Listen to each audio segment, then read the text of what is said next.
ஒரு ஓனாய் என்ன செய்யறது, காட்டுக்குள்ள இருந்து அப்படியே வெளியில வந்து கோழியை பிடித்து தின்னுவது. ஏன்னா கோழி அப்படி தின்னுட்டு போயிருதே அப்படின்னு நினைச்சு அந்த கிராமத்து மக்கள் ஒரு கத்தியை, கூர்மையான கத்தியை ஒரு இதுல கட்டி அப்படி வைத்து அதுல கோழி ரத்தத்தை தடவி விட்டு விடுறாரு. ரத்த வாடைக்கு அந்த ஓனாய் வந்து இந்த கத்தியை அப்படி நக்குது. அப்படி நக்கும் போது நாக்கு அறுபட்டு ரத்தம் கொட்டுது.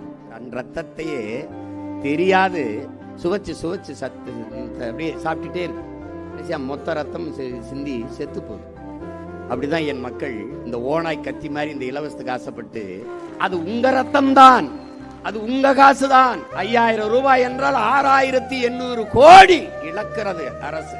அரசு காசிலே ஒரு கட்சி தனக்கான வாக்கை உறுதி செய்கிறது. இங்கே அரசியல், கட்சி அரசியல், தேர்தல் அரசியல் அதான் இருக்கு, மக்கள் அரசியல் இல்லை. கட்சி அரசியல் என்ன? ஒரு கட்சி தேர்தல் என்று வென்ற பிறகு கட்சியை பற்றி கவலைப்படாமல் மக்களை பற்றி கவலைப்பட்டு ஆட்சியை சிறப்பாக செய்யுமானால் அது மக்கள் அரசியல்.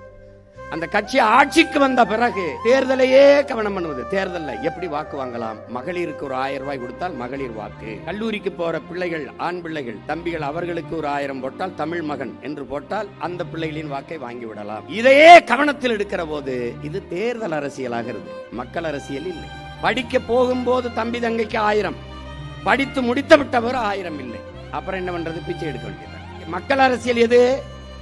படித்து முடித்தவுடன் அவன் அதே வருவாயை ஈட்டிக் கொள்வதற்கான வாய்ப்பை ஏற்படுத்தி கொடுப்பது மக்கள் அரசியல்.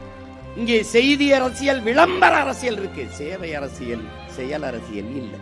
செப்டம்பர் 16 குடும்ப தலைவிக்கு 1000 ரூபாய் கொடுக்க போகிறோம் என்பதை ஜனவரி 1 விளம்பரம் செய்வார்கள். இது செய்தி அரசியல், விளம்பர அரசியல். 100 ரூபாயை கொடுத்து விட்டு 200 ரூபாய்க்கு விளம்பரம் செய்வார்கள். இந்த அரசியலை மாற்றணும்னு நினைக்கிறோம்.